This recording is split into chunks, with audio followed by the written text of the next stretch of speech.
still feels miraculous. Here's the thing.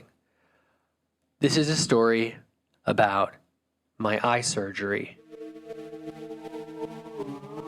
Hello, and welcome to a very special episode of WANDEROUS. First of all, does anything sound any different to you?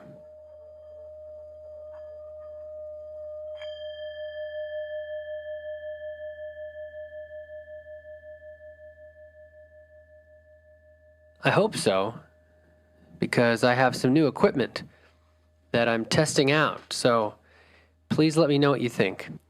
I'm a little rusty. I feel a little rusty.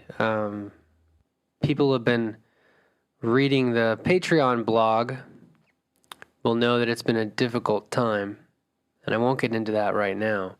But today I want to share a very positive and rather miraculous story with you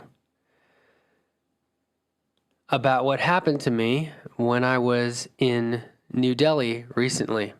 So we're going to jump ahead. I've been telling everything chronologically so far on this podcast, but this is a very special episode. So today I'm going to tell a story about what happened to me about 7 weeks ago now. And I'm recording this as a podcast because people have asked me what this experience was like. And partly, I just don't like repeating myself. So I'm just going to tell it here. Taking off my headphones now, I'm going to rely entirely on watching the waveform. I feel more comfortable if there's nothing hanging off of my body, and I want to be totally unencumbered sharing this miraculous story with you. I feel like it was miraculous. It still feels miraculous, even though there are some growing pains, you could say. When I was around 10 years old, I remember this pretty clearly. This is one of the first times I realized that there was something not quite right going on. Not quite right with my eyes. I was sitting on my bed. Yeah, I was sitting on my bed in my room when I lived in northern Wisconsin. I was about 10 years old, and my dad decided to do a little eye test. I had been complaining, I can't see the blackboard, and when I do, I had been doing like classes during the summer. There was a little community building, and there was these lovely little events in the small town that I was in next to a park. It was a pretty great park, actually. They had this retired locomotive, this big train engine, this big painted, massive black train engine that we were just amazed at how huge this thing was. Because when you're a kid, when you're like 1 meter tall, everything is huge. So we look at the train, and then I would do drawing class, or I'd play in the sand, or hang out. And I had realized that something wasn't quite right, and my dad gave me a very brief eye test, and he pointed to, I remember this clearly, he pointed to a printout of a dollar bill. This is kind of embarrassing. It was one of these like comically large dollar bills, but instead of a normal dollar bill, there was a picture of Jesus in it. This is a thing they used to have in the 90s. That people who were Christian would buy these like Jesus $1 bills. It was, instead of George Washington in the middle, it was Jesus. It was a very funny thing to think about looking back on that now. And I couldn't read it, and it was halfway across the room, and I couldn't read this thing above my doorway, and my dad points to something else. I had my own room, pretty decent sized room, and I had a walk-in closet. I was very lucky. And I realized that anything rather far away, I couldn't read. And I don't know, people who are listening to this who have myopia will probably recall that myopia can sneak up on you. It's not something like you wake up one day and you're a -5 diopter. It sneaks up on you over time, especially as you're getting into adolescence. Obviously, there are a lot of hormonal changes. There are a lot of... Every body system is changing, you could say, during adolescence. So this is usually when myopia sets in. And myopia had crept up on me.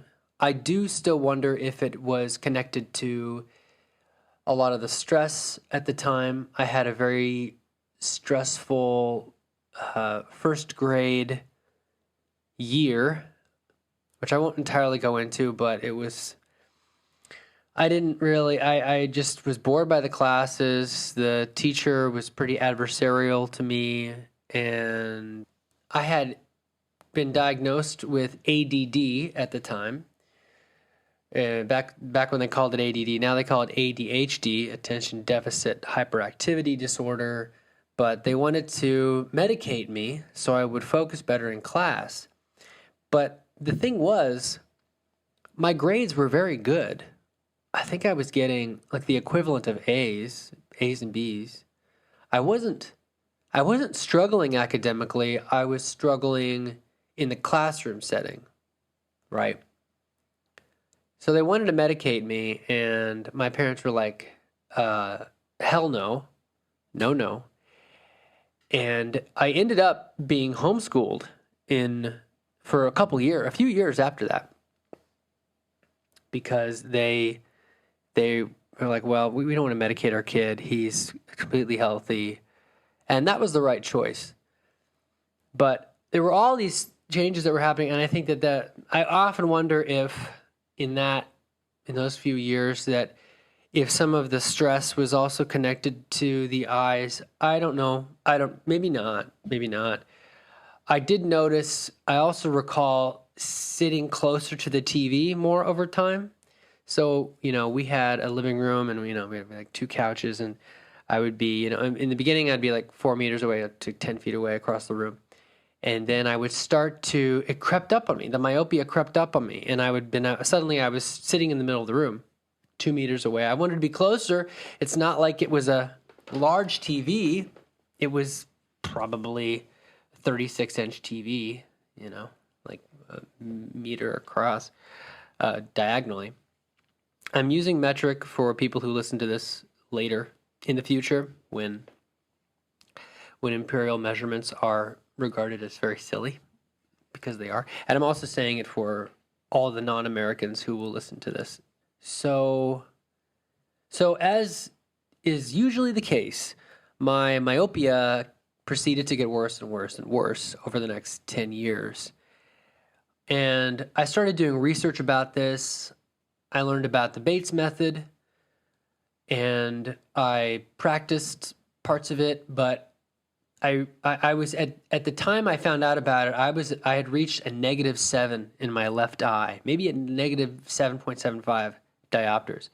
High myopia in my left eye, and I'm researching, and I'm like, I was basically learning about eye exercises, and I would do different things, and there weren't that many people that I found that had actually stopped using their glasses. It seemed like if you were a -3, maybe you could get there. Maybe you could get there with a lot of practice, a lot of work. And then I came across the counter argument. This gets like weirdly conspiracy theory political, honestly, where people go, no. You cannot change the shape of your eye. These eye exercises are a fraud. But then I would watch videos of people, and they're like, people are able to improve a few diopters, and some people a lot. Like some people 4 diopters, they can improve. So it was very interesting. It was like, we've been to the moon, and we cannot agree how the muscles of the eye work. And I became disappointed in my entire species. Kept doing research. And I realized that one of the reasons my eyes were getting worse, I believe, after a lot of research, was that when you go in for an eye test, there's a certain level of stress which will affect your vision in the moment. But even more importantly, the strength of your eyes, especially as I'm learning in the past month, will vary throughout different times of the day. So you'll have a time during the day where you'll have 20/20, or what they call 6/6, everything's sharp at 6 meters.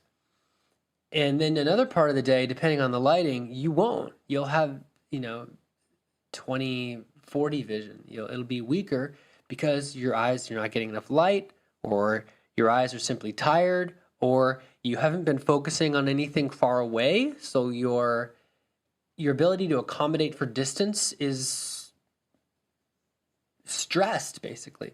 We're dealing with all these muscles in the eye. And because of this variation throughout the day, if you keep getting new glasses, which don't misunderstand me, you want to get in to an optometrist and get your retina checked out. You want to look for signs of, early signs of any problems. That's good. But you have to be very careful increasing your prescription, because this is why I intentionally undercorrected for the last probably 5, 6, or 7 years. Because people go in, and if they're having a difficult day, if their eyes are tired that day, it's very, very common. And there's a lot of evidence for this. You can verify this. Don't trust me. Go verify. Look it up. People, their prescription getting worse because they end up getting a prescription that's really a half diopter stronger than they need, but their eyes are tired that day. So what happens? This is really important. This is really important. I think this is a really big reason why it gets worse and worse and worse for a lot of people. And what happens? Then their eye accommodates to it. Their eye, maybe that's not quite the right word, but their eye gets used to that stronger prescription. Okay. So maybe that's fine for a couple years, or several years. And then guess what? The myopia can get worse, aging, not taking enough breaks. Now, I should disclaim all of this by saying I am not a doctor. I am not an ophthalmologist. I don't have a degree in any of this. I have a degree in design. I'm not qualified to prescribe anything, but I can tell you my own experience. And my realizations by looking at both sides of this argument, because there are several, there's really more than two, but there's two main sides of this argument of natural vision healing is bogus, and the other side being it's not bogus. And I don't think it's bogus, for the record. I think it can help people in certain situations, but I didn't see it working for me. I felt like I was too far gone when I got too bad a -8. I have a feeling this is going to be a difficult episode to edit, because there's still parts of this. It's emotional for me. I'll tell you why it's emotional for me, because what your parents say about your vision growing up, and I had great parents. It was a very safe, very loving household. And my mom had a heart of gold, okay? And my dad was very consistent, very loyal. I had good parents, but nobody is perfect. And I sort of developed this thing where I'm like, my dad would say, if you stay in front of your computer too long, you're going to go blind. Or he would say something like this. Or your vision's going to get worse. And it was true. We had a Macintosh Performa, this beige box, and it was the coolest thing in the world. That's where my mind was really set free, especially when we got internet access in the 90s. And I was just incredibly blown away, as many of us were, by the flow of information. And I downloaded programs and I learned how to design icons and did all this stuff. But I was learning all this stuff in front of a CRT display, CRT screen that was what, like hopefully 20 centimeters, like hopefully like 10 inches away from me. Not always. I would probably, I don't remember, but I would probably lean in and look at the single pixel, and I was a total perfectionist, but that's a separate issue. Always been a total perfectionist, but been healing that a lot in the last 5 to 10 years. But I started to think, oh, my vision's getting bad because of me, because of the actions that I'm taking. And I think there is probably some truth to that, but I don't think that's the main reason. Because my mom's habits were completely different. My mom never even had a computer until, I don't know, until we got a computer, you know? And she had myopia. I believe she wasn't a high myope, but she had that. So that suggests, doesn't prove, but suggests a genetic component.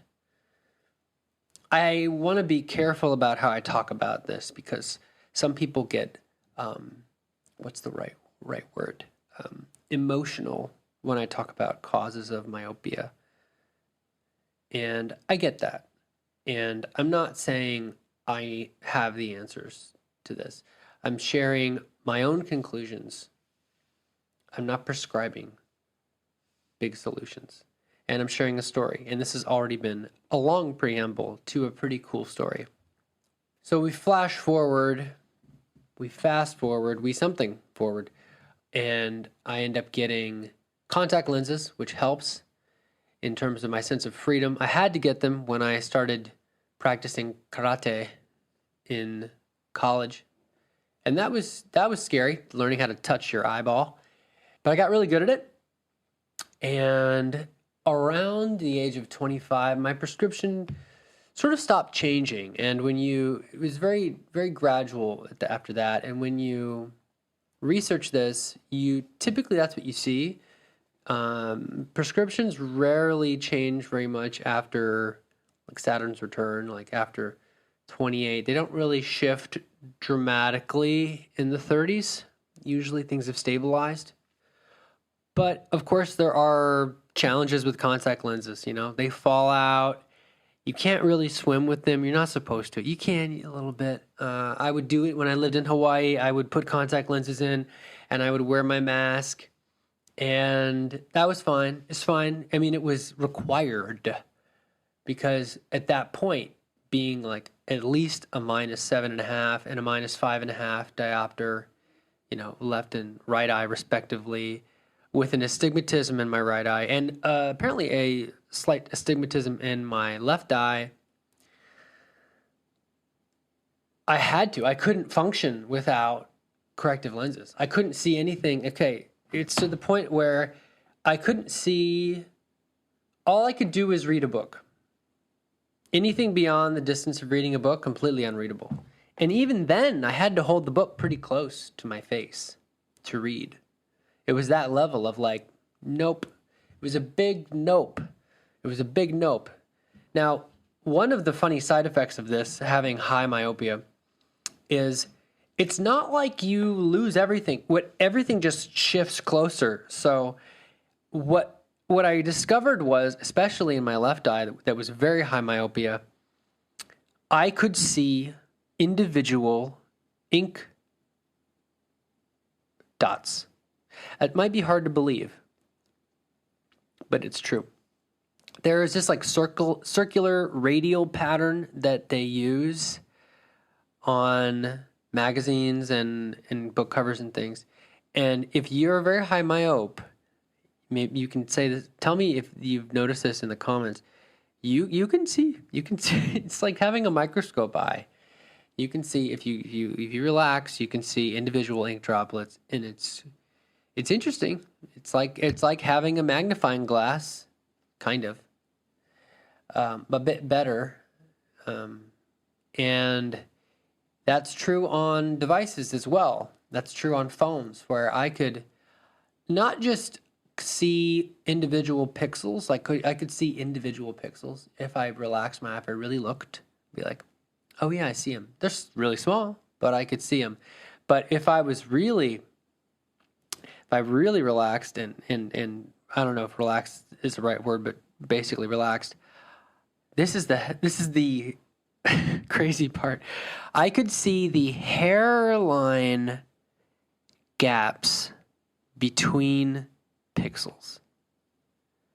I could see the hairlines, these black spaces between pixels, which is something you're not supposed to see.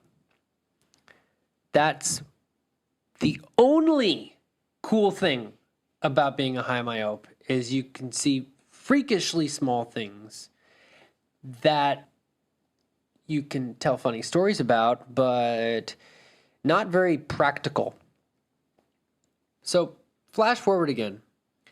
And in 2022, as you probably are aware, I became essentially a digital nomad. I left Hawaii and I went to France and I went to these places that I've been talking about in this show. I'm going to skip ahead a little bit because it's relevant to this story. When I got to India, and I have many stories about India that I will share on this podcast.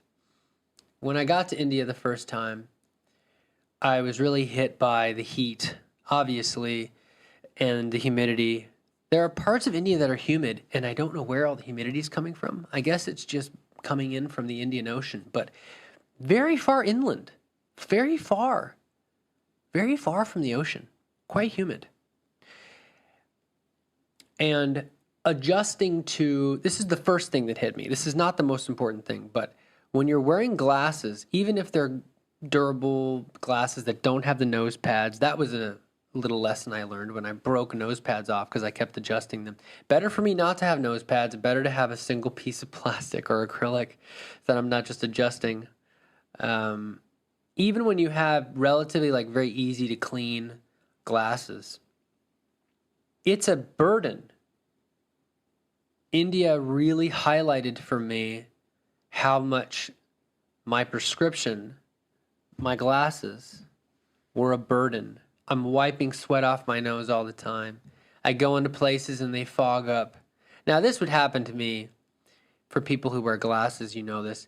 When you come in to a warm house after being outside when it's wintertime, all this condensation forms on your glasses because of physics, right? The glasses are cold, the air is warm, so the moisture in the air condenses onto the lenses, and you can't see anything. And everywhere I went, the 15 countries I've been to so far, I almost always had to have a microfiber cloth in my pocket to make sure that I could keep everything clean. But that's basically first world problems, right? That's all manageable. But to travel with contact lenses, you have to have contact lens solution. You have to make sure you're supplied. Contact lens solution, not cheap, actually.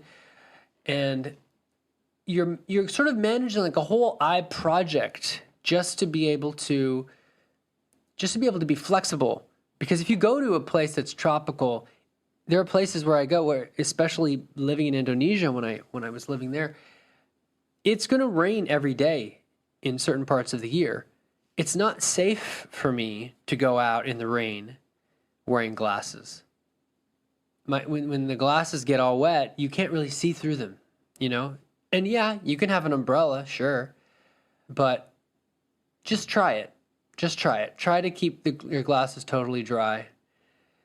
And it became, over time, I think the experience of needing corrective lenses became a more and more of a burden, and it wore me down and wore me down and wore me down. I mean, myopia is a disease. And I kept coming back around. Every year or so, I'd be like, I need to do something about this. I know there's a cure, and I started looking at surgeries and newer technology and looking at the studies and looking at the options. And initially, I was very afraid. I didn't even like the word LASIK. I was like, oh. And I was like, what? And then why is that? And I had to interrogate that fear in myself. And I realized it was because I have an aunt, my father's brother's wife, had LASIK a long, long time ago, very long time ago, in 2000. And she didn't have the best experience. In fact, she had to go back and get another procedure done. And then I need to verify that. I feel like she even wore glasses a year after that for a while. And you hear a story like that and you think, what a waste. What's the point, right? I didn't want to spend all this money on surgery and then risk needing glasses again. What's the point? Like, I'm just going to stay with that. So I waited. I wasn't impressed with the technology. I was probably looking at this off and on for the last decade. And when I was living on Bali, my dad reached out to me and he said that he'd really appreciate it if I came back to America to visit for Christmas. So we were looking at all the options, and it turns out there's really only two good ways to get from Bali back to the Midwest part of America. You can either go through Taipei, capital Taiwan, or you can go through New Delhi, capital of India. Now, I'd already been to India in 2023 and had many experiences, which I will definitely share on this podcast at a later time. And there isn't a language barrier in India. Thankfully, English is the common language because India has so many languages. That's ended up, well, really because the British and the very imperialistic things that happened, that they did to India, which is a whole different story. Whereas in Taiwan, not so much English. There's going to be more of a language barrier. So I decided to go through India. There were also things in the north of India that I wanted to see, and I have stories about that I'll share too. And I start researching eye surgery again, and I learn about something called SMILE, which is small incision lenticle extraction. Now, lenticule is basically like a little lens flap thingy. And I started comparing all of the procedures, the whole thing, just like super deep dive, right? And I learned that the procedure that my aunt got probably 20 years ago now, the LASIK creates a big, big flap, and they cut into your trigger warning for cutting eyeball stuff. But so you have a cornea, right? It's the clear thing right in front of your eye. It's in front of your iris. It's in front of the colored part, right? So the pupil's the black part that lets the light in. The iris is the colored part around it. And in front of this whole thing is a membrane called your cornea. And the cornea is basically translucent, but it has nerves and it tells your eye when you're dry. There's so many nerves and it's very complicated. And you would cut into the cornea and make a flap, basically open the cornea like a door and cut out part of the cornea, reshape the cornea, and then put the flap back. And that's what they've been doing for most of the history of eye surgery. And that's fine. That works. But you have the recovery time's a bit longer, and there's a bit less structural integrity to the eye. So they don't recommend that for people who do intense sports. They don't recommend that for people that play American football for some reason. They don't recommend, like somebody who plays rugby, not a good idea, because there is a risk of, very low, but there's a risk of that getting bumped hard and that flap dislodges and you're in big trouble. That's what I've gathered anyway. So about 10 years ago, Carl Zeiss in Germany came up with and this is the shorter version of this. And if I say anything somewhat incorrect, please correct me in the comments. But I've come to understand that they patented a procedure called SMILE, which, as I've said, stands for Small Incision Lenticule Extraction. Now, this is really cool. Even if you don't need this, it's fascinating to look up on YouTube and places. They don't make a flap. The laser now can penetrate the cornea just a little bit, like 1 millimeter less, and it can basically penetrate just the right amount, make an incision within the cornea. It makes a small exit incision that's just 2 millimeters wide. And then the surgeon is able to go in and just pull out the excess tissue. This might sound wild. It is wild.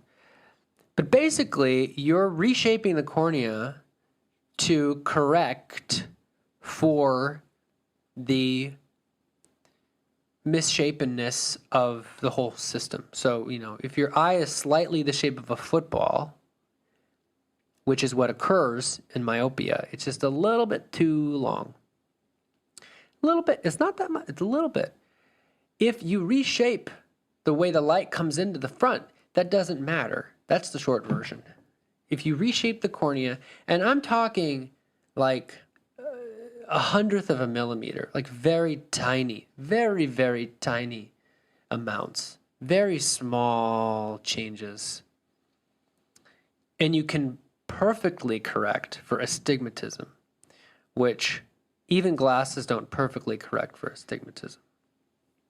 So I was watching all these videos on YouTube, and there are a couple that need a trigger warning because they do need to, the most challenging part of the procedure is they do go in and they have to go into the eye and pull this piece of tissue out, and they have to make sure they go around, and it's scary, actually. Like, that's the scary part, because they have to like, it's hard to describe. They have to make sure they remove all of the tissue, and they pull out a circular disc of tissue, this clear bit of the cornea that you don't need anymore. They pull it out through this 2 millimeter incision on the side of each eye. They pull one out of each eye, and then guess what? Well, it's a slightly different shape now, and but it doesn't look like anything has really happened. Now, this is amazing because what happens is after a day or so, that incision's totally healed up and the eye is a slightly different shape. So I'm looking at all these places in Delhi where I was staying, and I quickly learned that Delhi is honestly probably the best place, at least in my situation.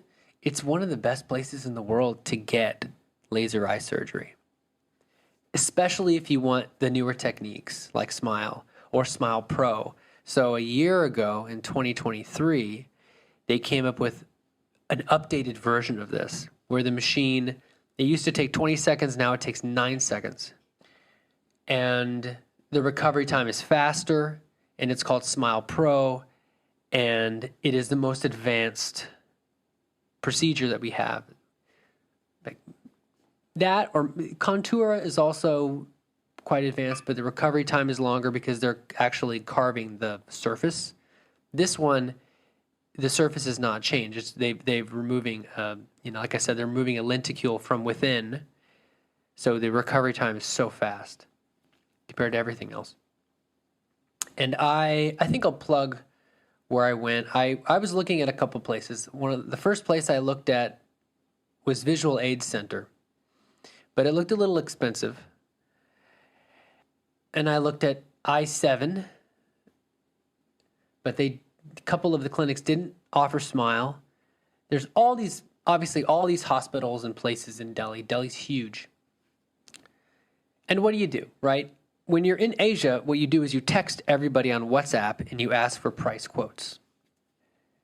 And you also pay attention to who completely drops the ball. And some places didn't even text me back. They weren't on it. I think it's funny when people put their WhatsApp and they have the WhatsApp logo on their site and then they don't text someone back. That happens. But there were two places that stood out to me. To my surprise, visual aids, which I thought would be the most expensive, ended up being cheaper than their other competitor. Because sometimes what people list on their website is not what they quote you on WhatsApp. Prices change. So they quoted me less than, so this is laser eye surgery, right? So they quoted me something that seemed pretty reasonable, especially when I looked it up online, when I looked up what it would cost in other places. So in Germany, this procedure would cost potentially 5,000 euros for both eyes. In America, you're looking at $5,000, $6,000 in a lot of cases. So it's a lot of money. They were quoting me, pretty much everybody in Delhi is going to quote you less than $2,000 to do both eyes. And I had this little whisper in my heart. And the whisper said, this is your opening. This is your opportunity. And my gut said to me, this is your moment to have courage. If you don't do this, if you overthink this, you're probably going to regret it. And I was like, interesting, God, that's interesting. But this is scary, right? This is a permanent change to my body. If this doesn't go well, I'm vaguely in big trouble. Not even vaguely. Would be in big trouble. And this is my vision we're talking about. My eyes. You don't get a do-over on that.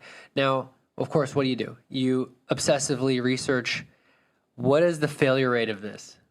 So the failure rate for Smile is real super low.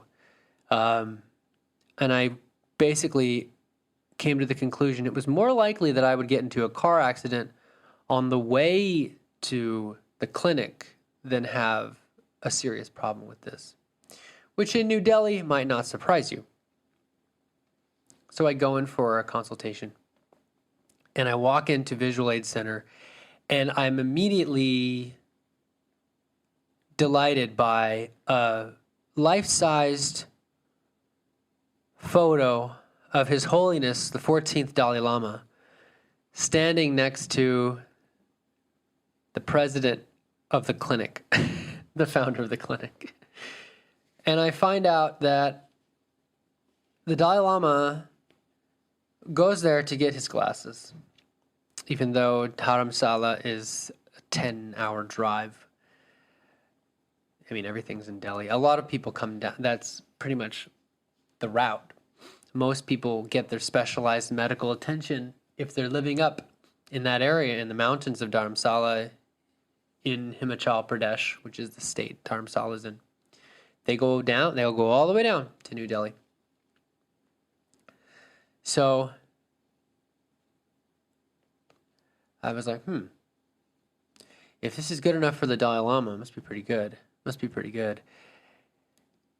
And I'm looking, and they give me sort of the pitch, and they say, oh yes, the ambassador to India from your country, you're the American ambassador, got LASIK here in 2011, and they have photos of all this. Oh, very good. And I think, well, I don't want to get that. He got the procedure with the flap, but okay, still a good sign. And I was reminded also that this is the only, as of 2024, Visual Aid Center is the only spot in Delhi that I could find. Maybe I missed something, but I researched quite exhaustively. It was the only place that had Smile Pro, which has the fastest recovery time, which is the most advanced laser.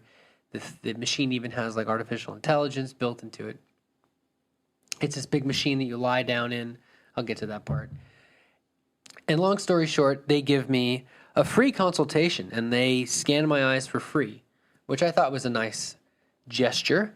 Many of the other clinics that I'd researched were charging as much as $20 or $30 just to tell you if they could do the procedure for you, right? So you're kind of gambling $20 or $30, and they might say, no, sorry, you don't, your retina's doing a weird thing and we can't do it. You don't know. So I appreciated the free consultation, and I sit down and they do the thing. I put my chin on this machine and I go into a dark room and they look. This nice woman uses the machine on my eyes and looks and, oh, okay, and blink and look over here and look at the green dot. There was going to be a lot of looking at the green dot. I go into another machine and they do the puff, the eye pressure test. And, they ask me my age. They can't believe that I'm that age because I look younger than I am. And they go, yep, you can do this. And they give me a solution of antibiotic drops. And they say, so if you decide to do this, you do this the 3 days before you come in. It was like 2 or 3 days. And don't wear your glasses. There was a whole bit of how I couldn't wear my contact lenses. And some places said I couldn't wear my contact lenses 2 weeks before. There was a lot of variability in people's policy with the contact lenses. But that was like, well, I haven't had my contact lenses. I wore them yesterday and we talked. And they said, well, we can probably do it Sunday or Monday. That's fine. 2 or 3 days is enough. Because they looked at my eyes and they said, you know what? Your eyes are not. It's like you haven't even been wearing contact lenses. Not aberration, but the deformity. There was no deformity on the surface of my corneas. And they have a machine that can measure that. Wow. So I said, okay, sounds good. Let me just double check and I'll confirm. And I get back to where I was staying in Delhi and I'm sitting with it and I'm thinking about it. And I feel really glad because I mostly feel relieved. So I was like, okay, we can do something about this because there was no guarantee I could do something about this. And I look at my texts that I've sent to the other clinics. I even made an appointment with one of them before I stopped into Visual Aid Center because I wanted a backup plan. I've learned through travel, you always want a backup plan if you can, something. And this other place sort of booked up, and it had a good reputation too, but it wasn't offering Smile Pro, so it was lower on my priority list, and I just wasn't sure what the vibe would be like at Visual Aid Center. I was really impressed. And I sent them an email, and they didn't respond, and I was like, well, I'm trying to cancel this appointment at this other place, and if they're not going to respond to my email, well, they're just going to have to deal with it.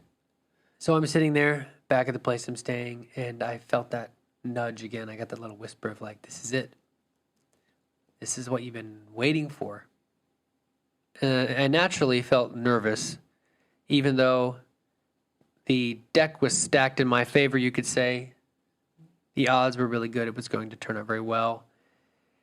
I mean, heck, the president of India endorsed this clinic in a couple decades ago. This is Visual Aid Center is rather famous in India in general. And they were giving me it was a pretty good deal. Like I said, it was about probably 4 or 5 times cheaper than it would be in Europe or America.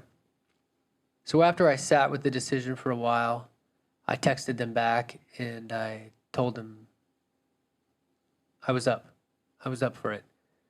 And we made an appointment on Sunday. And this has already been a long episode, so I'm going to take a break. and tell you about what happened on Sunday next time. Oh, also, I almost forgot. If you've enjoyed this episode, which was incidentally painstakingly EQ'd and expander was run through it and a limiter, and I really worked hard to tweak this so it sounds good with this new microphone, something that I hinted at in the beginning of this episode. If you've enjoyed this episode and you want to make sure you hear part 2, which is actually even better, please make sure you're following me on Patreon. That's patreon.com/Hello Crusoe. That's the word hello. And Crusoe, like Robinson Crusoe. Yeah, I'm basically a character out of a book. Or you can follow me on Spotify. Preferably, if you want to be my best friend, you'll do both. Because I really don't want you to miss what's coming up. And it's amazing the integration that Patreon and Spotify have now. So I only need to upload it to Patreon, and you can pick which one you want to go to. The Patreon is an amazing place. You can also see where I post new photos. I post a bunch of free stuff on there throughout the month. But all of the free audiobook stuff and paid audiobook stuff, you can stream that on Spotify too. So please look up Wanderous or look up my name, Andrew Crusoe, wherever you want. It's fun, incidentally, but especially Spotify. And it would mean a lot to me as a still small podcaster, very small, not that small, but things are changing, things are growing, and I'm really honored by the people who have already followed. The Patreon has like quintupled its followers in the last few months, and I really appreciate that. Yes, quintuple is a word. I like this word a lot, actually. Anyway, thank you so much, and I will hear from you. You can always comment on the Patreon as well. I love getting comments, and I reply to them. And I will see you, or hear you, or feel you in the Force next time. And may the Force be with you.